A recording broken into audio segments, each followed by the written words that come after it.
started. Um, Welcome, everyone. We are very happy that you are here for the Ventura County Office of Education's webinar in remembrance of Holocaust Remembrance Day. And we are all very happy to have three impactful stories that we will be listening to today. For those of you that are joining us, if you are an educator or a student in Ventura County, we want to encourage you to go to the URL you see on the screen because we have some books from our presenters that chronicle their incredible stories that you will hear today that we would like to provide to some of you. If you are not an educator or a student, we will be sharing information on where you can get copies of these books for yourself, should you like. But as far as us providing books through this webinar, we are asking to keep it to those educators and students in our county. You will see this link again at the end, but right now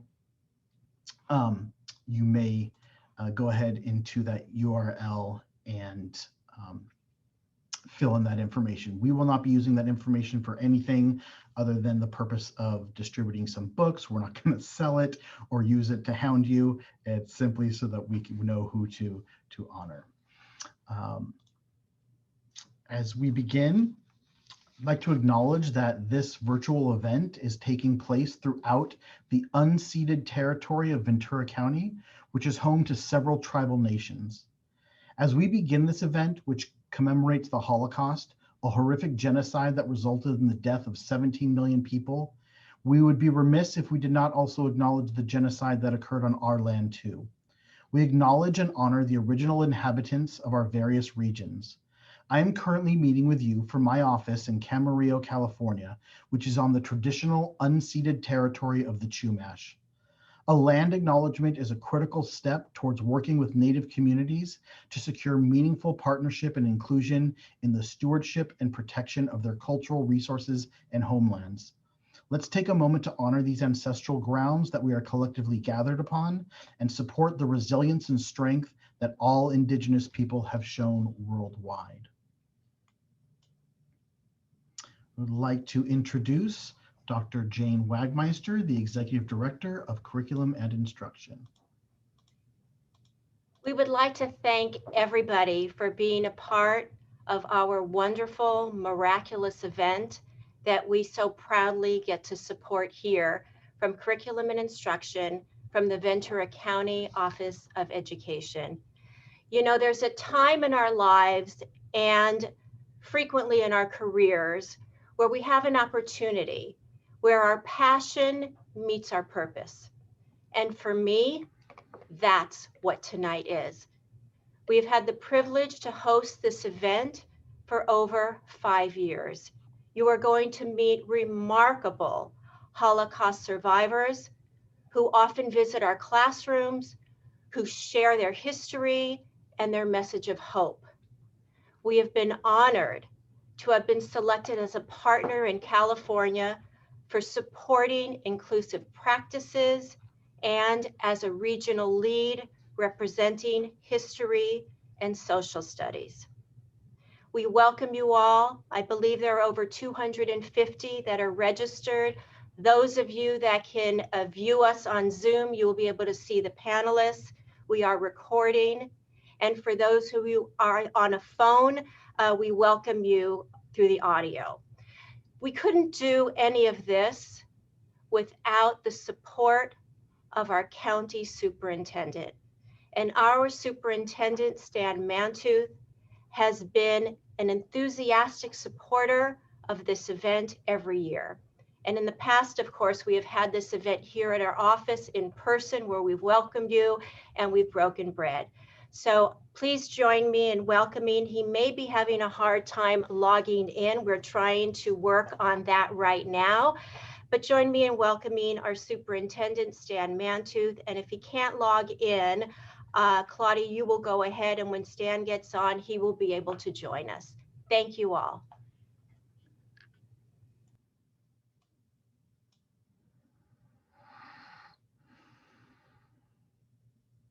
Okay, I am so honored to have everyone here.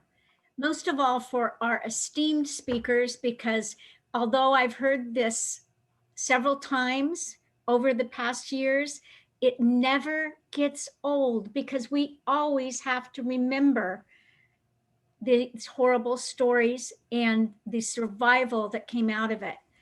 I bring my tissues for sad tears because the stories are very dramatic. And I also bring them for happy tears of joy that you are still here, your relatives' stories are being told, or your own story is being told.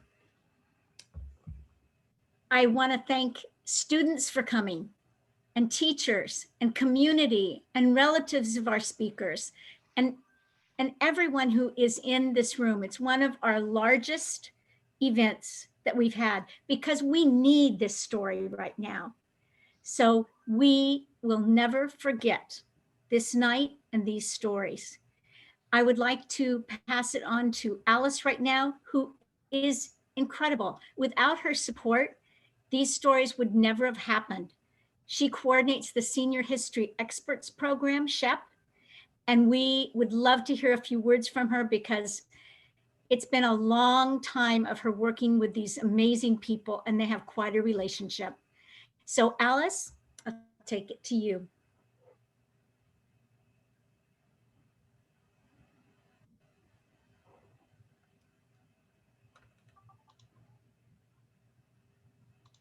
Alice, you're going to need to unmute yourself. Okay, sorry. Thanks, Claudia. Tonight, we're going to hear from Mark Pierce and Deborah Walsh. They're going to tell the stories of their fathers. And you're going to hear from Clara Knopfler.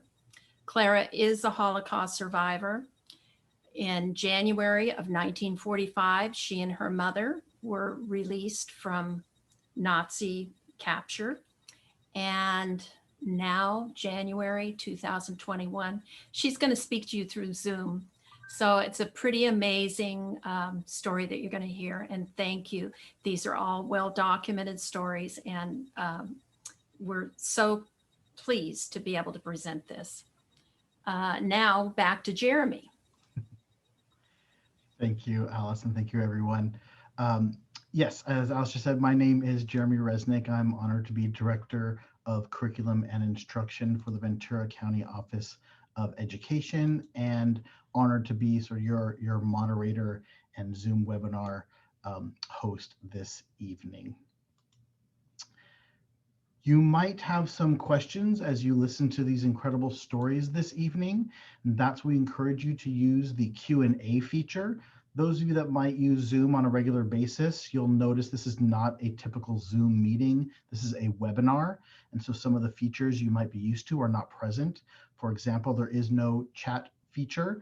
The Q&A is intended to answer questions based on what you're hearing. It's not for a chat. So if you have a question for our presenters, please type it in there. If it's immediately relevant, I might interrupt and ask them in the moment, but more than likely we're going to wait until the end of our time, and I'll select a few questions for our panelists to answer. If you have a specific panelist that your question is geared toward, please go ahead and type their name in along with your question. If it's a general question, you can just type that as well. At the end of the evening, we might not have enough time to answer all the great questions you will have. And so you will have an opportunity to jot down the email addresses of all of our presenters. They've been very gracious in sharing those with you all. So should you have some follow-up questions for them, you can do that via email if we don't get to them tonight. Okay, that being said, I am honored to introduce Mark Pierce. Mark, take it away. Hi there. Am I on film? Because I'm not seeing. You are. My camera on. Okay. Yes, you're good. Okay, thank you. Hello, and thank you for having me speak today. I wanted to say hi to all my family and friends that I'm not able to see, but I know are out there. So thanks for joining us. Today is the first for me telling my dad's story through Zoom. I will be telling my dad's story without him by my side. My dad passed away on October 10th, 2012. It was just 9 days before his 92nd birthday. Please bear with me as I may have difficulties getting through his story today. His story is that of one man's inhumanity to man, and then how he was able to put those horrors behind him and fill his life with hope and love. I will speak for my dad, as I promised to keep his story alive after he passed. My dad lived through those horrible and horrifying times of the Nazi concentration camps. If you wish to ask questions afterwards, I will gladly answer them. I will be using I and me in the story, but remember, this is my dad's story, not mine. With that, I'll begin. I dedicate my life story to my beautiful wife, Libby, of 58 years, and loving and supportive family who stood by my side, and also to the American soldiers who saved my life after being a prisoner of concentration camps. For 6 years, indeed, I was among the prisoners most virtually from the start of the war, when Hitler's armies and a small contingency of others invaded Poland. Poland, where I was for most of my enslavement, was where most of the horrible camps were built. One of them was Treblinka, where my parents, my brother, and his beloved wife were tortured and murdered by gas. I cannot tell you how I survived all that time, but thankfully I did, so I can share my story with all of you. My father had a wholesale and retail shoe business and employed 100 people. We were a happy, close family living in a lovely apartment in the town where my brothers and I were born, Kielce, Poland. In the building where I was raised lived around 15 Polish families and 3 Jewish families. And so, while we had Polish friends and anti-Semitism was strong even before the war. For Jewish children, it was even a little dangerous since many older boys had been raised to hate us, and so they took pleasure in becoming groups who would beat us up as we walked to and from school. I was fortunate as I had an older brother, Shimon, who was very strong and a very able fighter, so he protected me many times on the way to school. Beyond this, however, I had a very happy childhood. On September 1st, 1939, the Nazi army in full force hit Poland. It took them only 8 days to occupy Poland from end to end. For one thing, they had spies in every city to help them conquer the land. But with that aside, the Polish army was no match for the Germans, who were armed with the might of tanks. After all, most of the Polish army was still fighting on horseback. I'll have my dad tell you this story.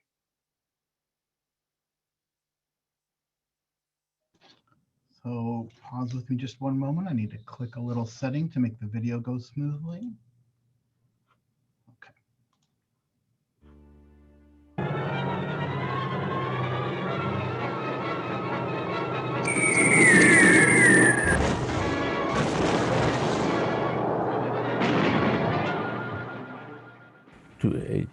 They couldn't even fight the Germans because they had nothing. They had horse and buggies then.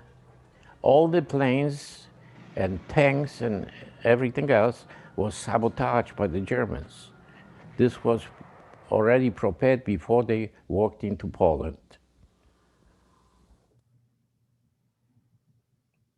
Our business was on a main street in the city. And through that street, through that route, they marched the prisoners. Looks like they were exhausted because they had nothing. They had no energy or will, like you would say. For my mother, when she saw them march through, she ran in the house, and because our apartment was right in the same building where our business was, and she brought out bread, apples, and water, and ran right into the marching prisoners and handed out bread and the water. Well, soon enough, the Polish children, hoping to gain favor from the soldiers, began pointing out the places where Jewish families lived. Ours was included, and so soon enough, Nazi soldiers were knocking at our door. They entered with guns and I was sent out to the apartment to the street. On the street, there was a 16-year-old boy, fully uniformed with a rifle pointing at me. He had been recruited by the Nazis, and he belonged to a unit called the Arbeitsdienst. I want to take a moment to explain this. In 1933, Hitler forced 10-year-old children to go to school where they were taught about hatred and destruction.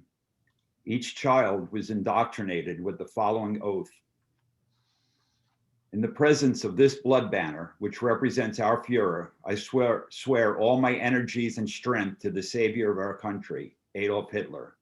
I am willing and ready to give up my life for him. So help me God. One people, one Reich, one Führer. But one does not have to be a psychologist to readily see how such a pledge said year after year would soon enough corrupt a child's mind. I was taken to join a cleanup crew of prisoners in a building the Nazis wanted to make their headquarters in. When I came home that night, my back was black and blue from the beatings I was given, but nevertheless, happy to be alive and with my family. I was aware, of course, we were all aware that this was only the beginning of our nightmares. Among the first thing that the Nazis did was to confiscate everything of value. They took our furs, jewelry, paintings, silver, even the gold teeth from those who they murdered and sent it all back to Germany. Then after a few months, they confiscated my father's business. There wasn't anything anyone could do about this. If anyone showed even a sign of disobedience, they were shot. It was also during the time that all the professional Jews, such as doctors and lawyers, were rounded up. My cousin was among them. They rounded them up and marched them to the Jewish cemetery and murdered them. The chief of the Gestapo in town had the name of Thomas. Thomas had two executioners named Geyer and Bolschlager. They were two cruel and heartless men who enjoyed torturing and murdering. Anyway, after a few months of the Nazis occupying Kelsa, I was marched to a synagogue along with my two brothers, Abe and Shimon. We were held hostage there for 3 days. We ended up in Mircha near the Russian border. Our purpose was to work on roads. The work was hard, but we were lucky since the other camps that we might have been sent to were death camps. The good news, however, was that somehow Shimon's wife was able to get us released from Mircha. But the bad news was that Abe and I took sick with typhoid fever. We ended up in a hospital for a few weeks and then were able to go home for our parents to take care of us.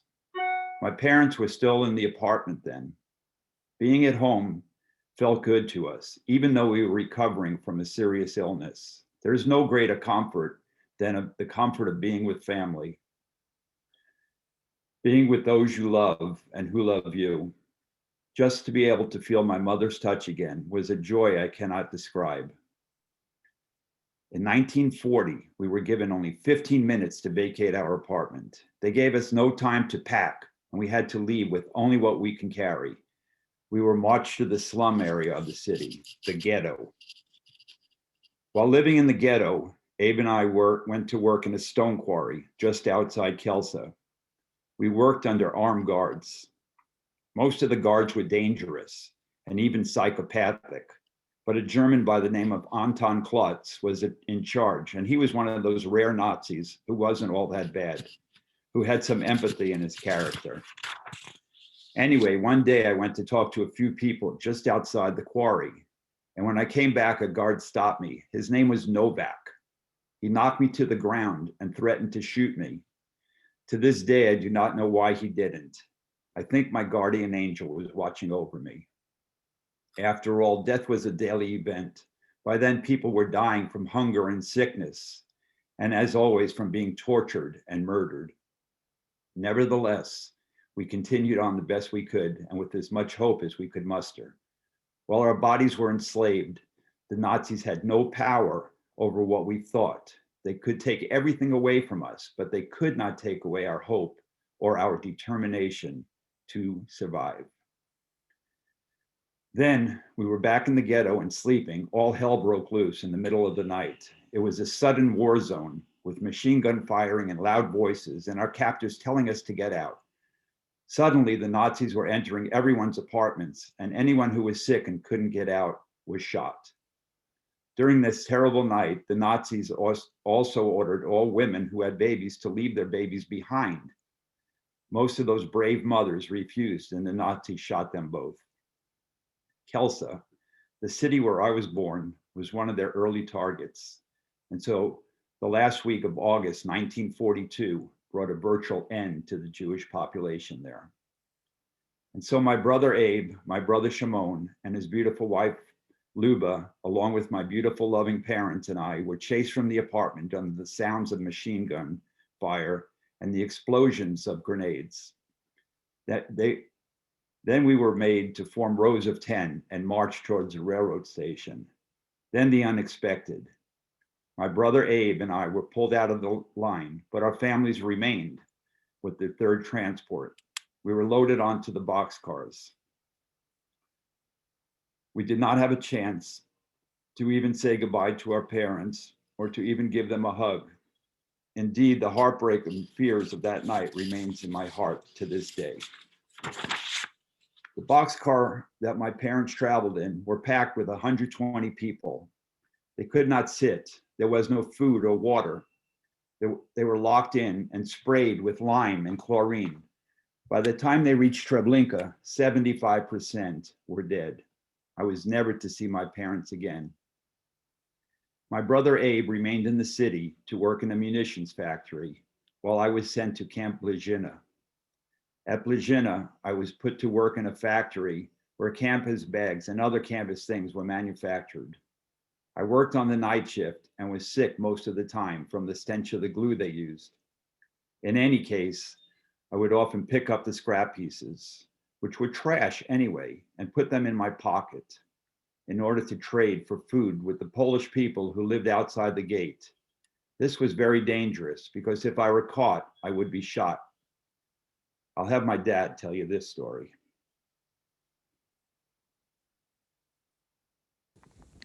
And one morning when I came back from the shop, from the going to the barrack, a Ukrainian that was guarding the outside the barrack, he was standing there. He looked like he didn't take a shower for about a month. But he wore a big, heavy coat with boots on and with a rifle in his hand. And he stopped me because I put a couple of pieces of the cutouts that they had in the shop that they threw in the trash, but I took this because outside the gate, the Polish people came to the gate to take some things from us in exchange for a little food.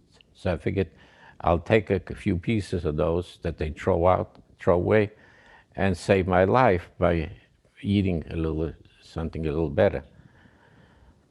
But when he saw the bulge on my pants, he stopped me and made me take this out, and he looked at my tag. I had a tag on my pants pinned on with a safety pin, like a plastic, with the number 696. Accidentally, I turned around the tag somehow, and from 696, it became 969. The 6 and the 9 were able to coincide with them. And he wrote down 969. So when they didn't take 5 minutes and they were already in the barrack yelling 969, but I didn't have 969, I had 696, and I didn't answer, but my body was shaking. I figured they'll get me out and I'll be shot, because there, for anything, you get killed. Well, a miracle occurred. They walked away and left. But how could this be? I was saved. I could not believe it, but I was saved one more time. While every prisoner in those camps faced death daily, this was the second time I came within a hair of being murdered. The barracks consisted of beds, which were plywood. There were no mattresses, no blankets, no pillows. There were no bathrooms, no showers, no running water. There was no heat, even in the dead of winter, when temperatures often drop below zero.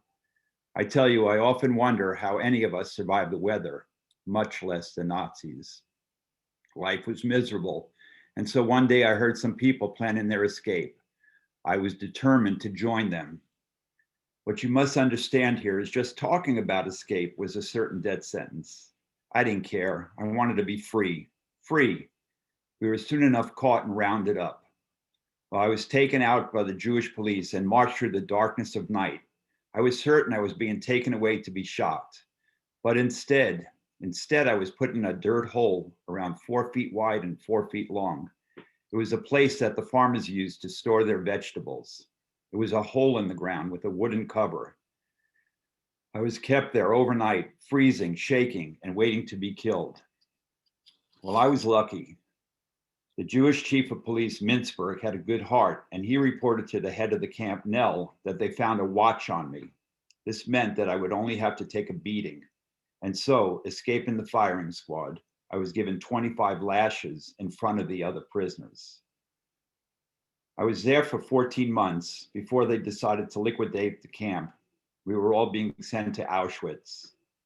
The psychopath Nell, by the way, was replaced by a younger Nazi, Kurt Heller, who had a little heart. In fact, he wrote to the authorities in Auschwitz saying that the prisoners being sent from Camp Legina were good workers and obedient. I'm sure that letter helped a lot to keep us from being murdered when we arrived at Auschwitz. Next to our camp was a women's camp. All female prisoners had their heads shaved. I would often see the SS men going into the women's barrack to rape them. Sometimes they would go in two at a time, laughing, talking about their exploits. But my worst experience, however, was when they brought about 24 children, Jewish children, no older than 10. These little children had backpacks and lunch boxes they brought with them, and sweet, innocent faces that I will never forget. I went to them and tried to pacify them because I knew that within the next hour they would all be in the crematorium. And that is exactly what happened.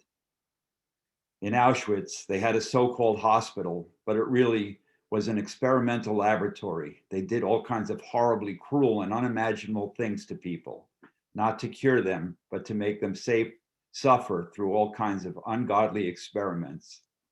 This house of horrors was under the direction of Joseph Mengele. Mengele was the worst murderer in Auschwitz. I met him face to face when he ordered us out of the barrack to stand naked before him. He went up and down the aisles. When he pointed to the left, you were sent to the crematorium. When he pointed to the right, you remained alive.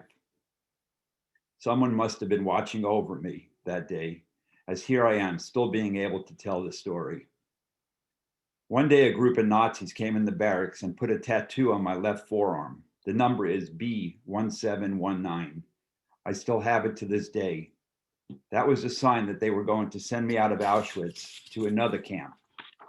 And so from there, I was sent to Germany, to a large camp called Kaufring Lager 3. This was a very large camp holding over 2,000 people. After a few months, they liquidated that camp and they sent us to Dachau.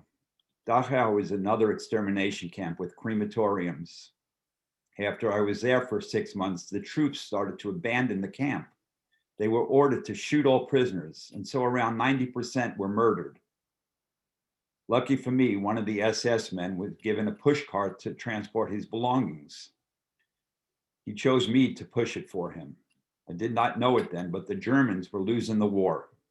As it turned out, after a few days, I was eventually left alone by the roadside and found my way to a barn for shelter. I was eating grass and potato peels. I slept the night among pigs and cows, but was awakened the next morning by a farm woman with the most wonderful news that I could imagine. She said, "The Americans are coming." The Americans are coming. It was like sunshine bursting through the darkest of clouds. The Americans are coming. I was going to be saved. I weighed only 60 pounds at the time, and I was near death. but I made it out of the barn to see the row of tanks on the road. The troops saw me, and when they did, they stopped and called an American Red Cross ambulance. I was taken to a hospital to start my recovery. It's a little odd, I suppose, because my first thoughts on my way to the hospital were daydreaming about taking a shower, having a decent bed to lie down on, and to hold a loaf of bread, freely breaking off pieces to eat. Then, of course, a deep sadness hit me. I thought about my beautiful family, my beautiful, loving mother, my caring father, my handsome and extra special brother and his lovely wife, all tortured and murdered. I wondered if I had any relatives left. Well, as it turned out, after I recovered, I found 2 of my brothers still living. I traveled a long way to find them, but what joy when I did. Well, we had our moments of tears too. I had heard that I had family in Brooklyn, New York, my father's brother Isidore and his sister Bluma. I've never met them, but I wrote them and asked if they might help me move to the United States. They did. I traveled by ship and arrived on August 9th, 1949. I remember the very moment when I first stepped on American soil. I fell to my knees and kissed the ground. I was so happy. I knew that I was a free man in a country of freedom. There's more to my story, of course, but we have a time limit to share it with you today. So I will conclude by saying this. There's 3 reasons why I chose to tell my story. The first is that I want my family and future generations of my family to know what I experienced. Everything I've said is true and the names are real. The second reason is I want you and all people to know what happened so that one day we humans can at last learn to live in peace, and that our world will become a better, safer, and more loving place for all of us. And thirdly, I want to thank America for the new life it has given me, and to thank my beautiful and gentle wife, Libby, who has stayed by my side for 58 years and helped me raise our magnificent and loving children. There's yet something else that I wish to say. Make it your practice to love yourself, to love others, and to love your world. It seems that the only way we will ever replace war with peace, revenge with forgiveness, hate with love, is for each of us to do this in our private lives. And so if we teach our children these values, they will take them on to the next generation. Just briefly, I would like to add there's a surprising second half to my dad's book that gives us extreme insight on making our lives happier and more content, of actually creating our own family life into celebration as opposed to challenge. We all endure hardships and the unexpected as we live our lives from one day to the next. And the second half of The Art of Survival is not only more about Charles's story, but a guide that we can all identify with. We hope you buy his autobiography. You can contact Jeremy at the VCOE and read more about his experiences and current philosophy on life. We also wrote a second book, Din, a story of my dad's brother, Abe, who experienced many of the same horrors as my dad, but unlike my dad, joined the underground organization to seek retribution of the Nazis that harmed his family and his friends.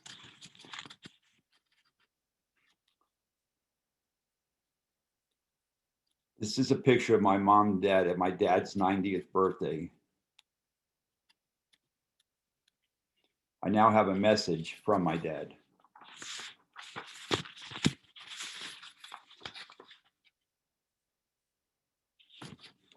You have to look on life that life is beautiful. It's the way you think and the way you make it. You arrange everything.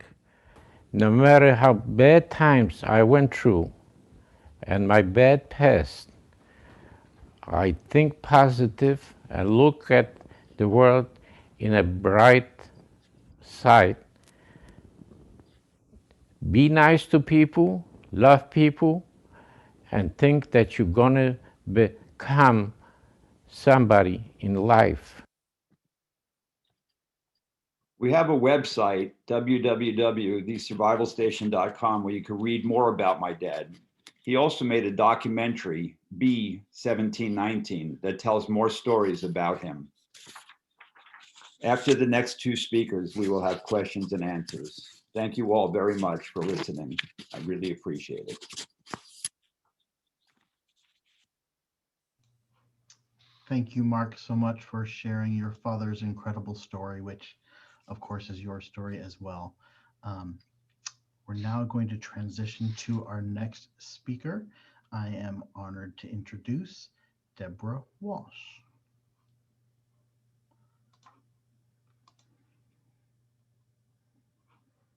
Deborah, you'll need to unmute. Thank you, Jeremy. Can you recall your very first memory? I'm really fortunate. I had wonderful childhood memories of playing tea party with my sisters and our teddy bears.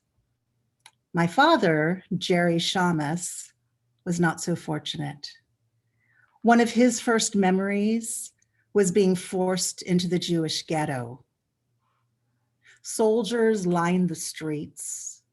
They had rifles, they had dogs, and they were shooting at anyone who moved too slowly. My grandmother had a sheet thrown over her shoulder with all their belongings, and a neighbor was helping by holding my father's hand and walking behind. A shot was fired, and this kind old man fell to the ground, dead. My father started crying. So his mother reached behind with her spare hand and guided him down the street, stepping over dead bodies all the way until they reached the area cordoned off as the ghetto. My dad was 4 years old. My father and his family are from Trochenbrod, Poland. It's a small Jewish town of all Jewish people, about 3,500, of which only about 39 survived, and 10 of those were my family. Trochenbrod consisted of one very long dirt road that went on for about 3 miles. There were houses on either side, ditches between the street and the houses that were connected by little wooden planks. And behind each of the houses on either side was farmland that went deep. And on either side, at the end of the farmland, was very, very thick forest. So Trochenbrod was self-sustaining. They grew their own food, they milked their own cows, they slaughtered their own meat. But the main industry was leather making. It was, however, illegal for Jewish people to make leather, so it was all done in secret and it was traded on the black market. This becomes important a little later in the story. In June of 1941, 2 Nazis came to Trochenbrod. My dad remembers one of them as having a round face and a large belly, and he remembers them being nice to kids. They took over one of the houses, they set up shop there, and things were quiet for a while until one day a group of Ukrainian auxiliary soldiers stormed into town with 2 trucks looking for able-bodied men. And they forcibly gathered up everyone they could, loaded them on the trucks with shovels, and told everyone in town they were taking the men for work duty and they would be gone for 2 weeks. Well, 2 weeks came and went, and the men never returned. They'd been taken to the edge of town, forced to dig a ditch, forced to strip naked, and then were shot into the graves that they dug. When word came back and my grandmother Tybal learned what happened, she realized that things were really bad, and she decided to start hiding things. She took her silver candlesticks and she buried them in her garden. And then she sewed a secret pocket in her underwear and gathered small gold coins, jewelry, anything of value, and stashed it there. Then she decided she had to hide her children. My dad, Jerry, 4 years old, his brother, Irv, 6 years old, his sister, Faye, 7 years old. My grandmother, Tybal, took her children and she went to the next town and approached the wife of the mayor with gifts. She had a down comforter, she had down pillows, and she pleaded with her to hide her kids. Well, this woman said, I can take Irv and I could take Jerry, my dad and my aunt, but she wouldn't take Irv. Sorry, she wouldn't take Irv because he looked too Jewish. He had dark hair and he had dark eyes. But my Auntie Faye and my dad were blonde hair, blue eyes. When my grandmother Tybal went to leave, my father started crying and chased after her, wouldn't stay. So only Faye got to stay behind. A couple of weeks later, word came that the German army was approaching, and she panicked. If she were caught hiding a Jewish child, she would have been killed. So she grabbed Faye and just dropped her off at the start of the street in Trochenbrod, right at the time when they were creating the ghetto. And what Faye found there were dead bodies all over the streets, all in the ditches, and she had to run down the street to find the family. The ghetto consisted of 3 houses at the north end of town. And anyone who survived the death march were forced into that very small area. The first house my family walked into was so crowded, it was standing room only. So they moved to the next house. My father says he remembers walking into that second house, looking up and seeing from a trap door, looking down on him, his grandmother Chaya, and his Aunt Devoira, who was 13 years old at the time.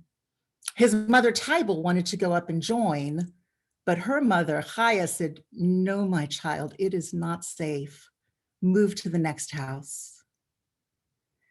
By day, you can move around within the confines of the space, and many people were forced to work, including my grandmother. Her job was to sort the clothing of the people they killed. Now, my grandma was a very resourceful woman. And if she came across anything she saw of value, things like leather strips, if nobody was looking, she'd wrap it around her torso, tuck it under her blouse. If she found coins or jewelry, nobody was looking, she'd stash it in that secret pocket in her underwear that she had sewn. Once she came across a pair of underwear that she recognized because she had made it. She had made it for her mother. And that's how my grandmother learned that her mother had been killed, most likely her little sister as well. Nights, however, they were dangerous. They were killing people at night, and my grandmother hid at night. The third house she knew, and she knew that they had a secret leather manufacturing area under the bed in the master bedroom. But when she got there and opened the trap door, in the dugout, there was already 2 people hiding right there amongst the 2 barrels. Really no space.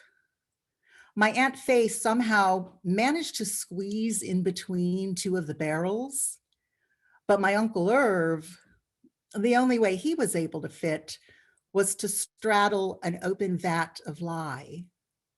Lye is a really caustic chemical that strips the hair off the hide of a cow.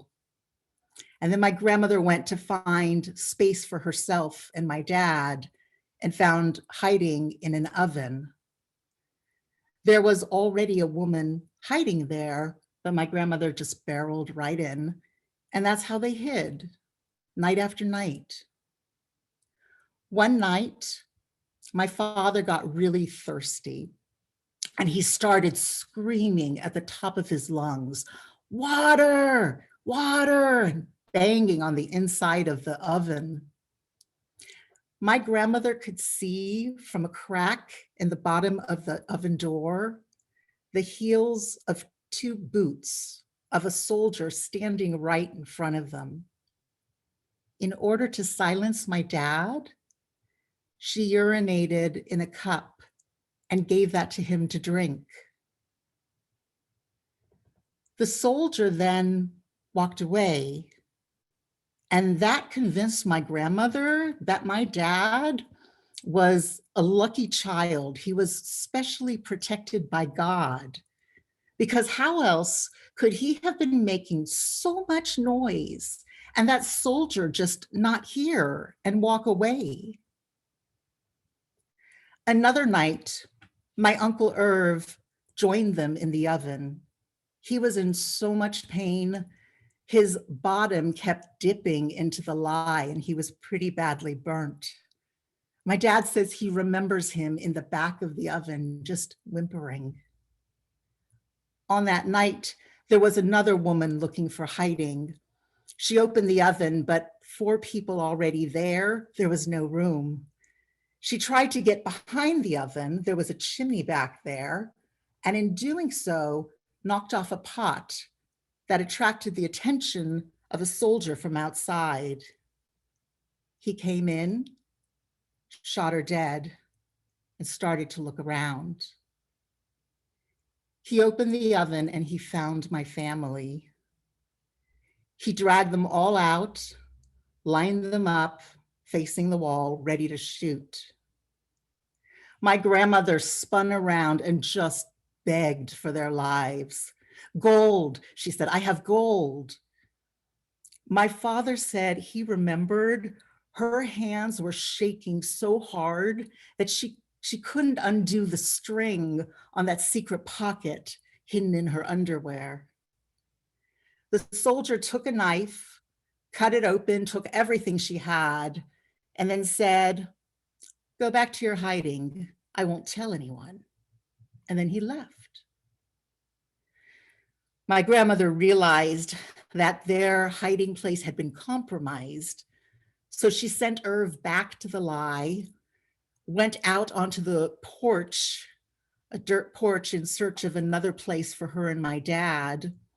And the other woman, though my grandmother tried to tell her it wasn't safe, she went back to the oven.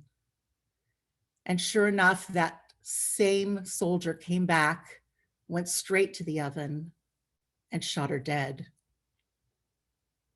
Somehow, my dad's grandfather, Pinchas, managed to get word to his mother that he had escaped out of the ghetto into the forest and was wanting her to do the same. And somehow my grandmother managed to escape from the ghetto with her 3 kids. The first place they went to was a big barn that they hid in with 28 other people. They were family members. My father, he was very young and he was very, very loud, and the group was scared. So they gave my grandmother Tybal an ultimatum: get rid of Yankel, Yiddish name for my father, Jerry, get rid of Yankel or you need to go. And my grandmother, feeling like she had no other choice, took my dad out into the forest and laid down with him. His hand was on her breast. And when he fell asleep, she slipped away and tried to sneak off. And my dad woke up and started crying and chased after her. He remembers this. And she did it again. And she did it a 3rd time until she realized she could not leave him. She went back to the barn and collected Irv and Faye, and they continued on in the forest looking for my dad's grandfather, Pinchas.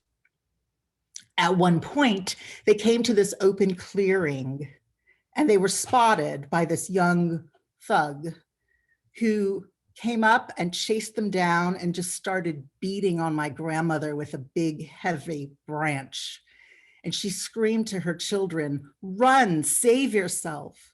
And Uncle Irv took off, Aunt Faye took off, but not my dad. He hung on to her hand, just pulling and pulling, trying to pull her away. As they got closer to the edge of the forest, my dad's grandfather, Pinchas, and his uncle Ben stood up tall and made themselves look as big as possible and scared this thug away.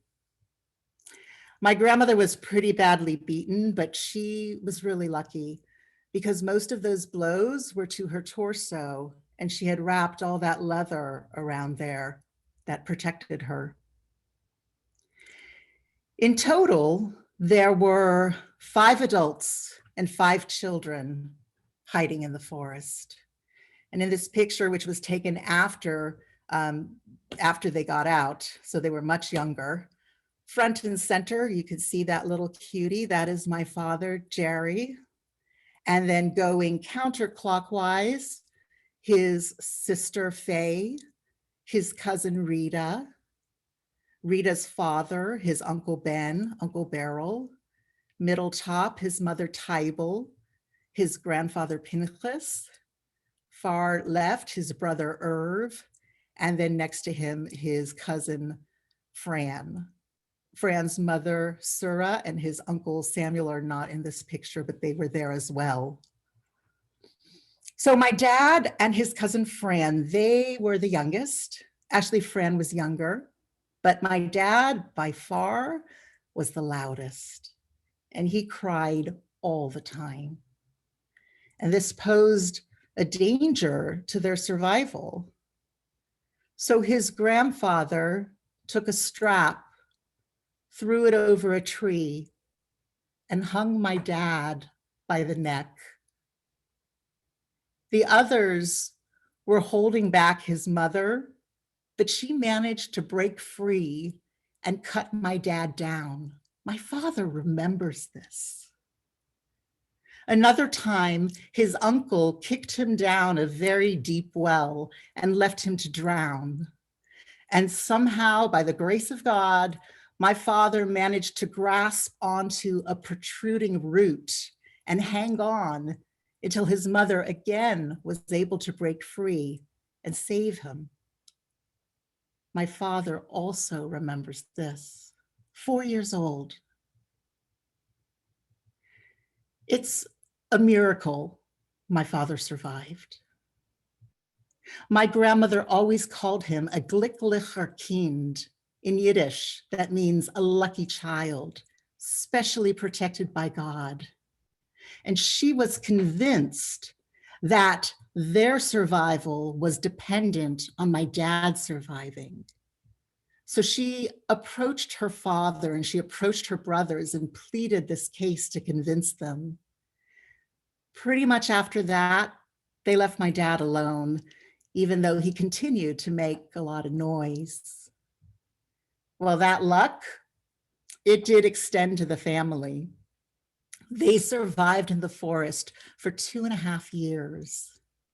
They dug big holes in the ground, bunkers, big enough for 10 people, and hid like that, covered with trees and branches, leaves. And every 2 weeks, they would move and dig another bunker. There was no talking.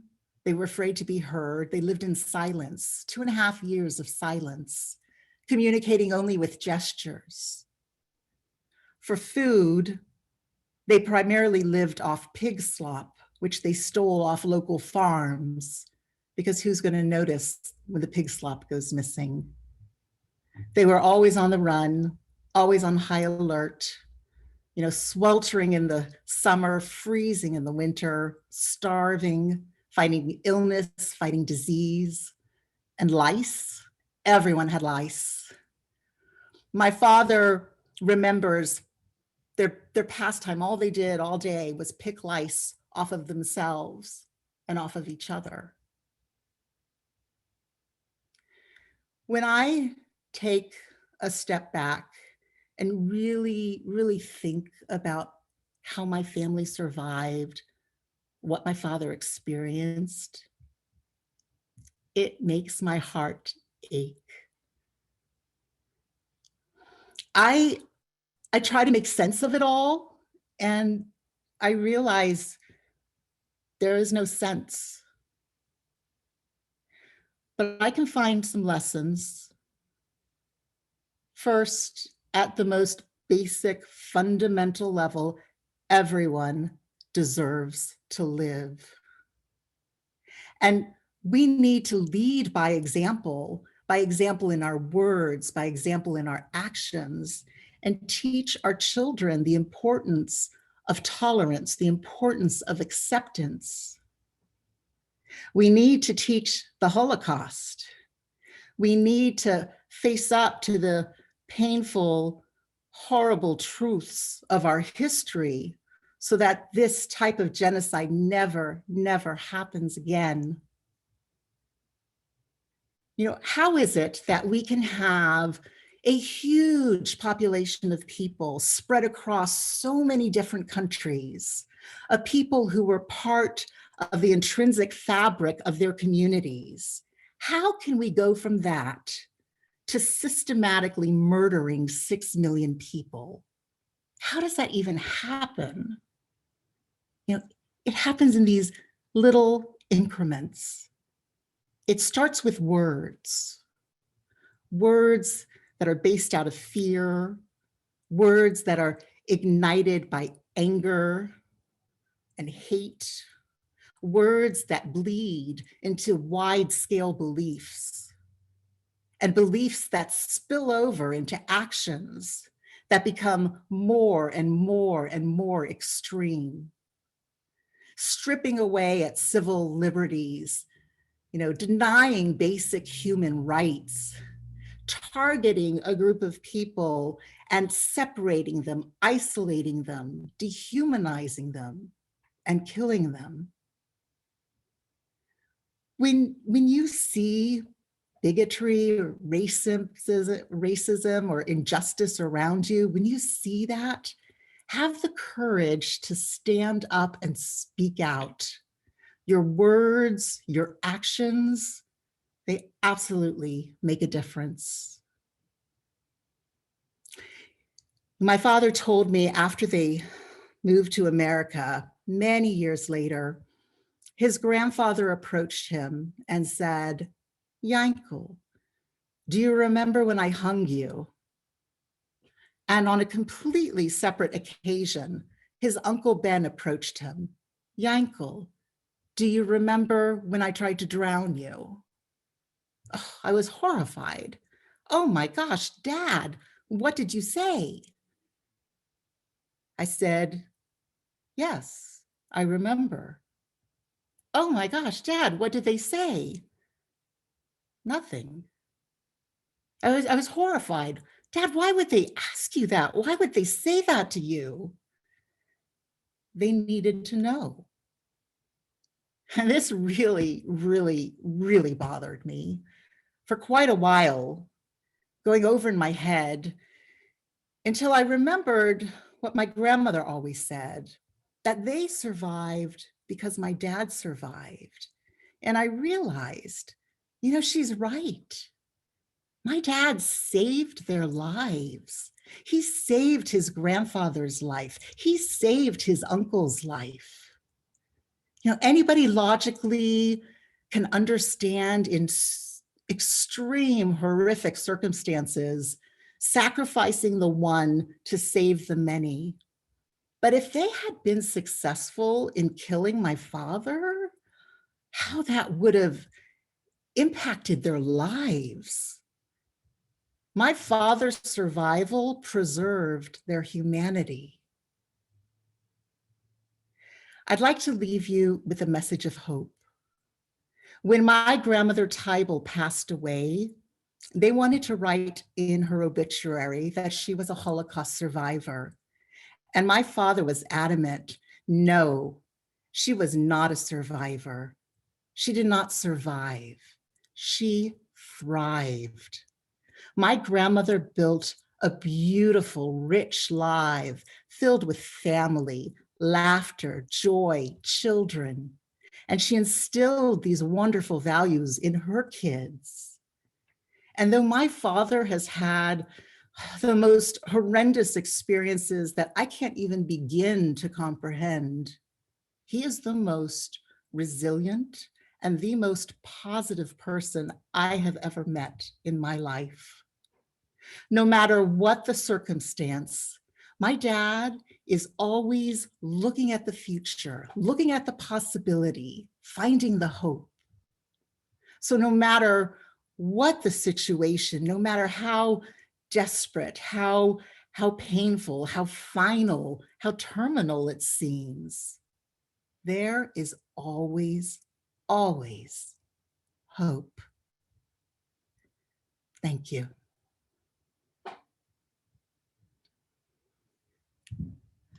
Thank you, Deborah, for sharing your father's incredible story, and you tell it in such a powerful way.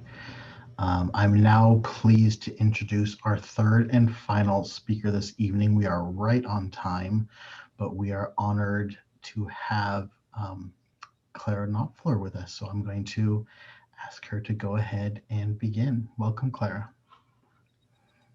Thank you very much.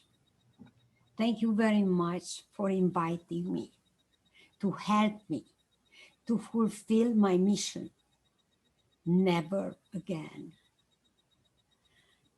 It was a terrific and terrible life that I went through, but I decided whatever I will do, I have to teach. I have to show and teach. Never, never let this happen again.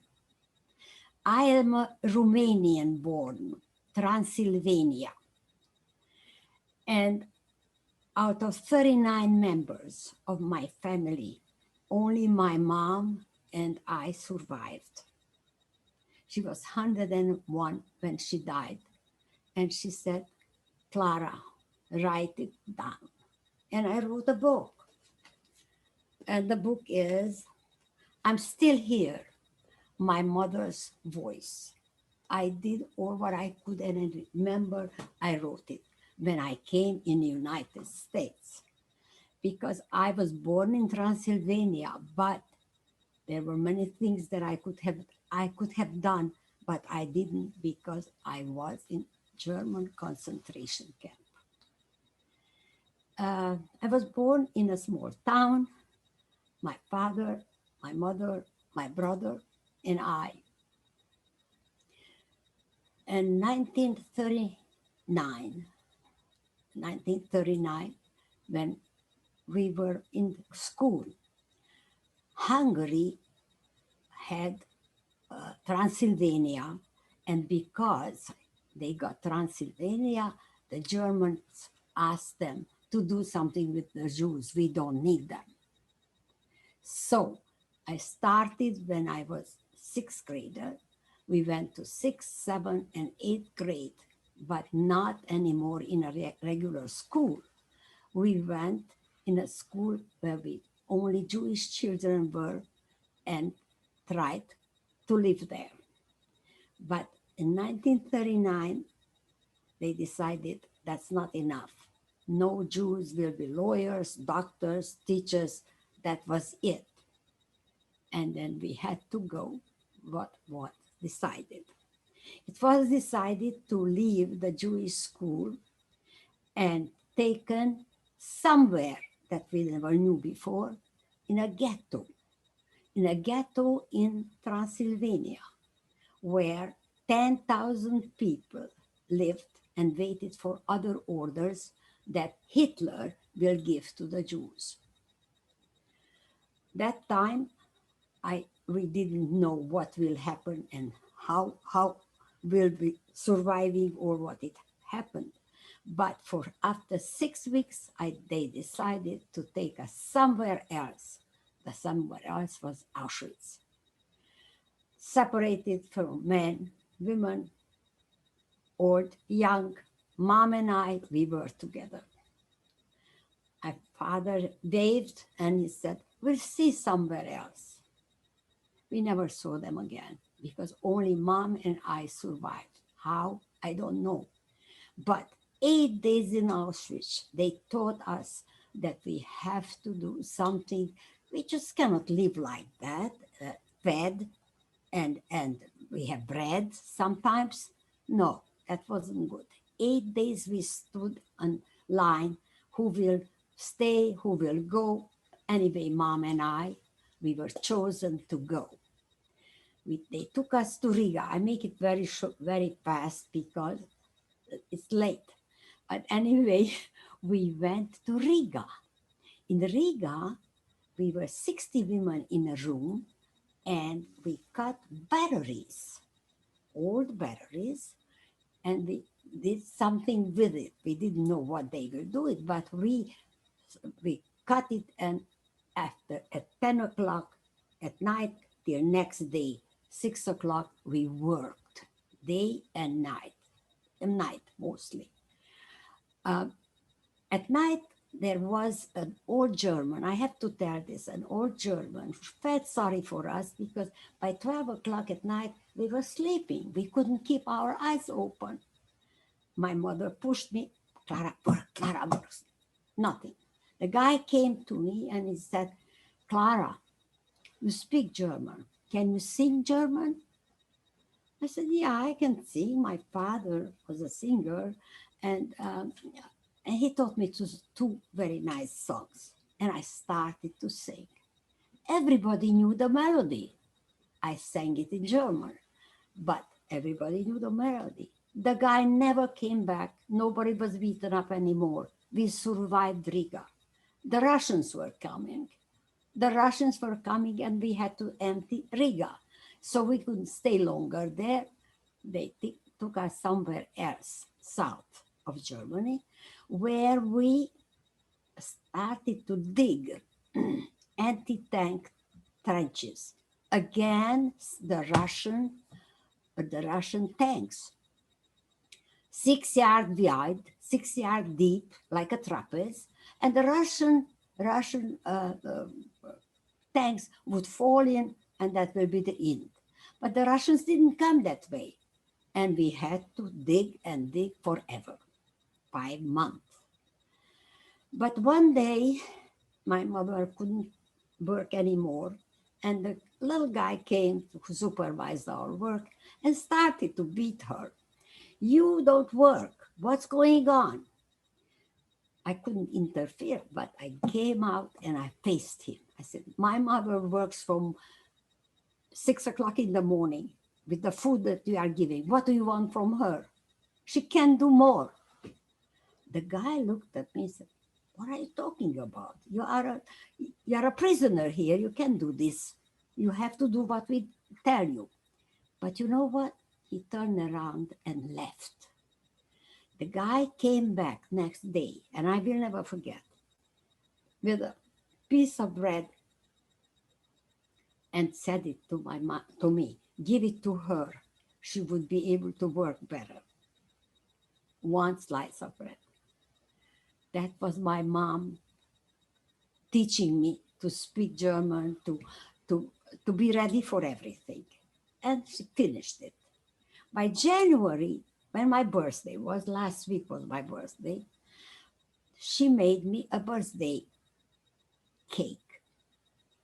And she said it to me. 3 slices of bread, in between a little margarine, and packed in, and it's, Clara, happy birthday to you. You are 18 years old now. You have to get this from me. I said, Mom, where did you get the bread? She started to lie. I didn't, you didn't eat your bread. I didn't eat, I could eat the stone. I was always hungry. She didn't eat for 3 days to have a birthday cake for her 18 years old child. I just gave you this, that we were human in the inhuman positions and life. But this was in January, but the Russians were coming. So they avoided our anti-tank trenches, but we finished and let's go somewhere else. Otherwise, they are chasing us. And we started to walk and walk.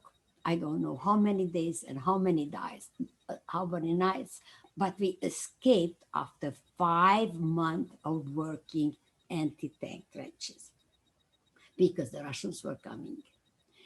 In Riga, there was a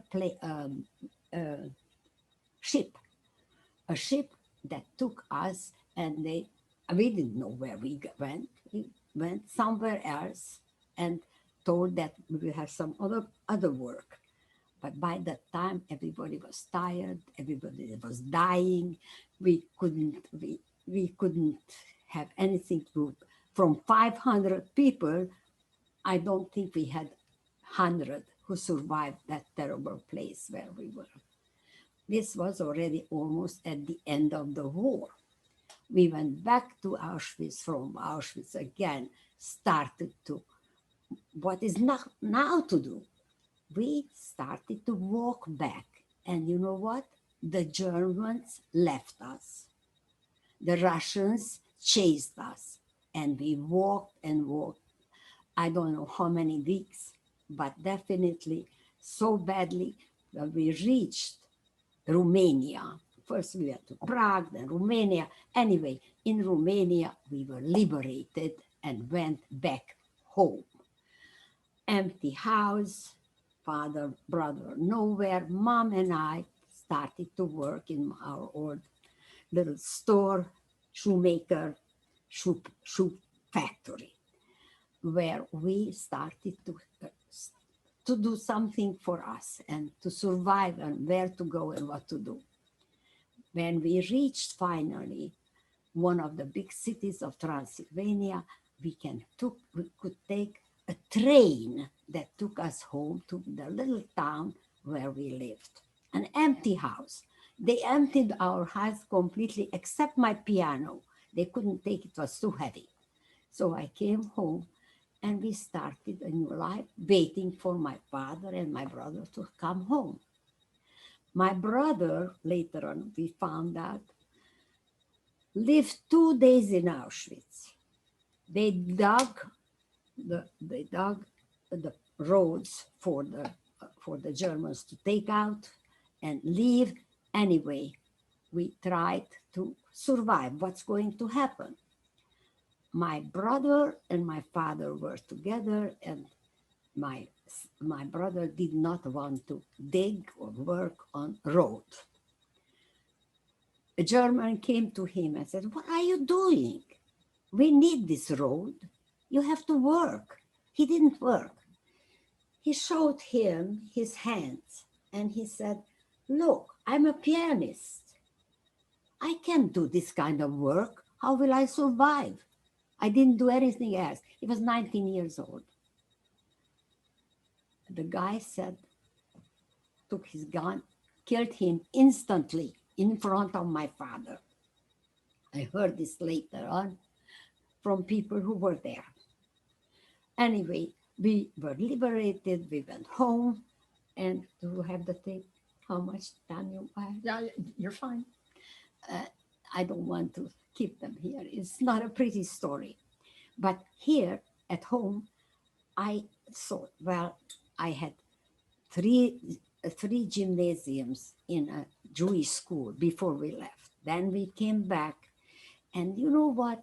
My Christian friends, when they heard about me coming home, they took their notes of that year, and they wanted to teach me and take me to the exams and help me to continue with them, because they still didn't want to help Jews to get back to their home.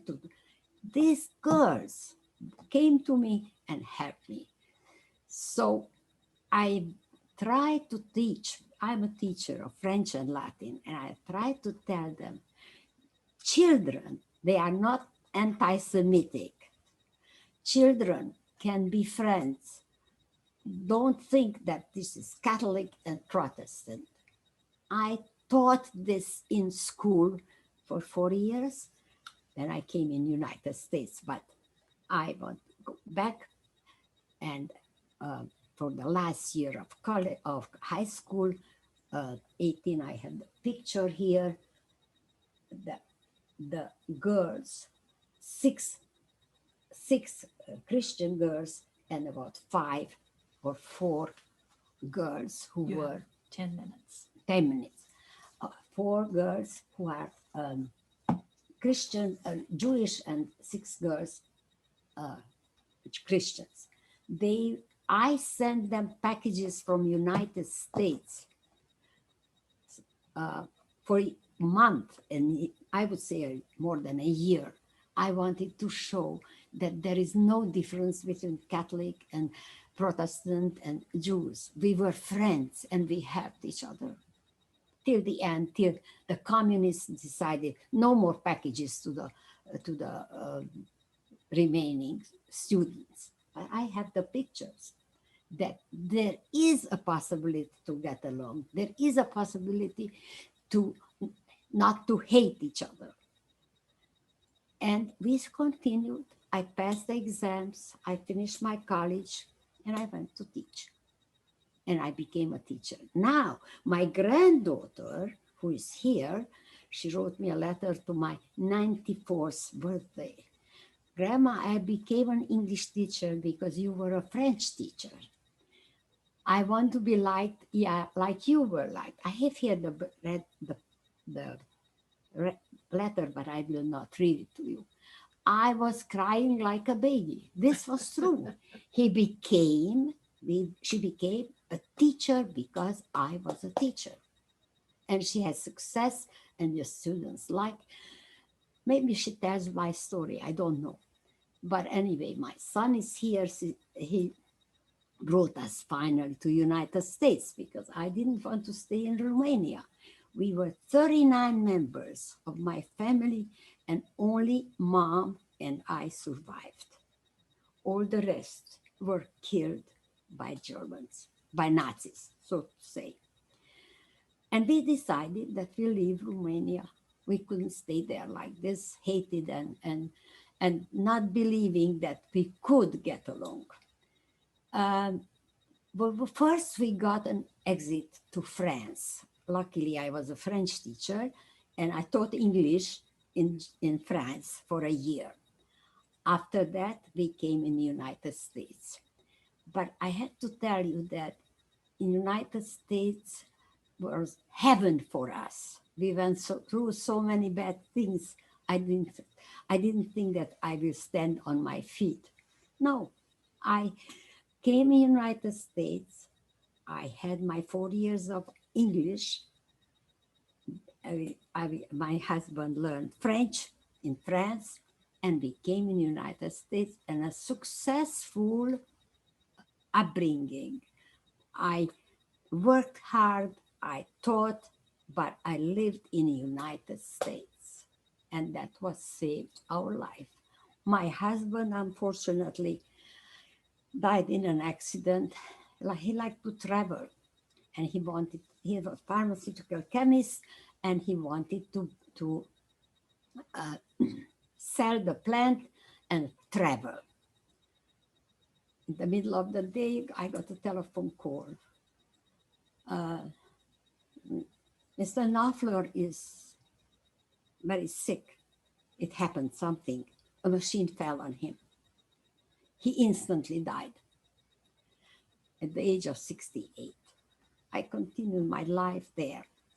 I want to tell you something. When my mother was alive, she helped me. She even made pork chops to my husband. And she was a very religious Jewish lady. But he said, listen, you have to be, you like to eat, so eat pork. We lived well. We had only one child. He is a good lawyer now. He's here in what is that? Studio City. Studio City. And he is the one who bought my apartment here without telling me a word. They called me, Mrs. Knopfler, could you give us your social security number? No, but who are you? Well, your son just bought an apartment in Studio City in Los Angeles. I didn't know what is Los Angeles. Yeah. And you have to move in September. This was in August. And we moved in September, and I like your town here. I love it.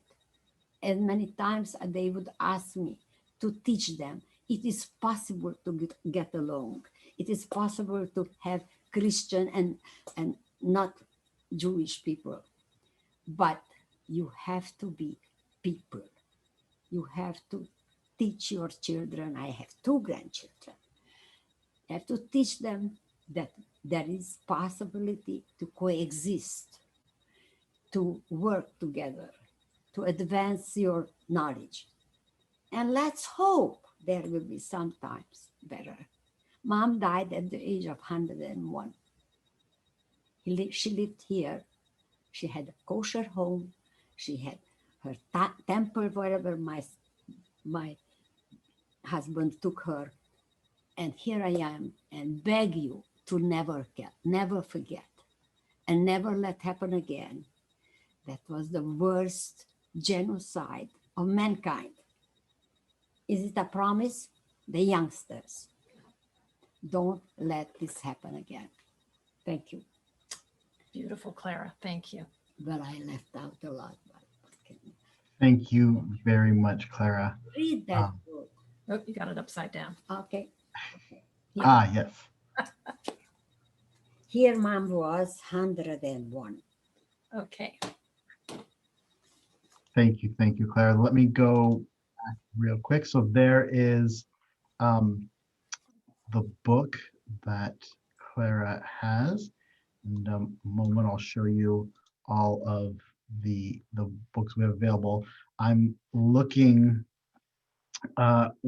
Clara's story involved her birthday, and she alluded to the fact that she just celebrated one. So everyone here, singing happy birthday on Zoom is a bit problematic, but we all wish you a very happy birthday, Clara.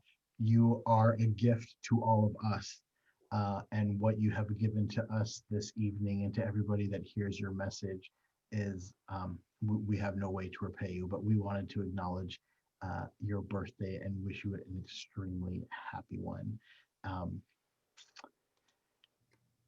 Want to remind our educators and students, we've been getting some good messages in the Q&A. Not a ton of questions, to be honest with you, but lots of happy birthday Claras and a lot of wonderful stories of both students and teachers who have gotten so much out of this evening. And we know that our community at large is here as well. But I want to remind those of you that are watching that are an educator or a student in Ventura County, again, if you'll enter in your information onto this tinyurl.com/VCOE books, we have some of our presenters' books that you've heard about today that we would like to send your way. If you are not an educator or a student, I want to share the information with you so you can purchase your own. In just a moment, I'm going to stall and linger on this slide so you can jot down the URL if you like. If you do not if you're not able to get it in time, you can just send us an email here at VCOE. We'll put up our email addresses in a moment, and we'll make sure to add you to the list. So speaking of which, these are the 3 books that you heard about this evening. They're all available on Amazon.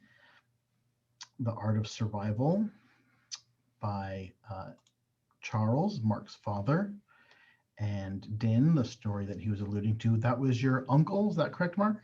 Yes. Yeah, your uncle's story. And of course, Clara's book, I Am Still Here, My Mother's Voice, is available as well.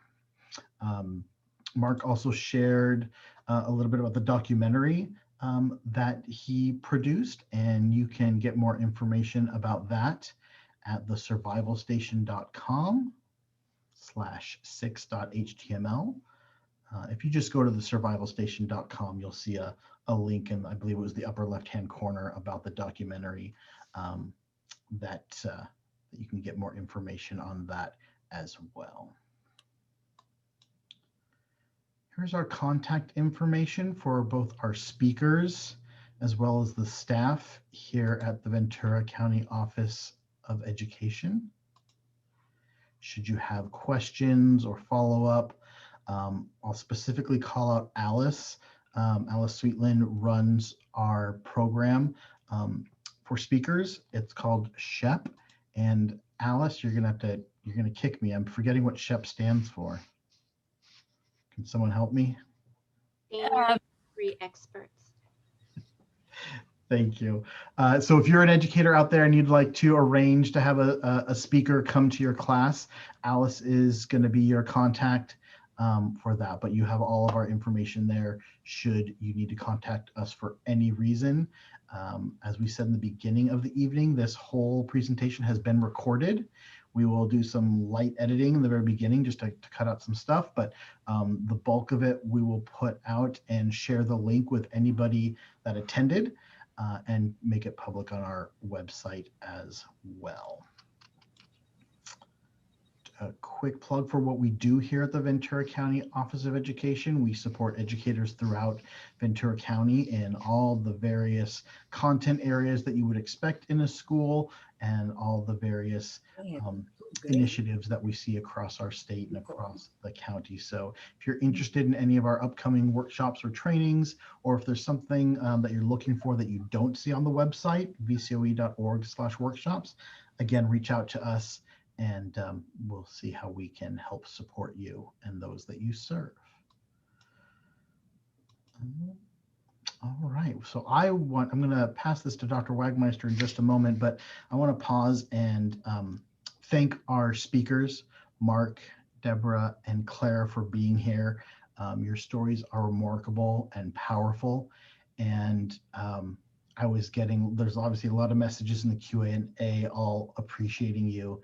And I was getting text messages throughout the evening from friends and family watching, just so impressed. And one person in particular pointed out how impressed they were with how you've adapted to sharing your stories via Zoom.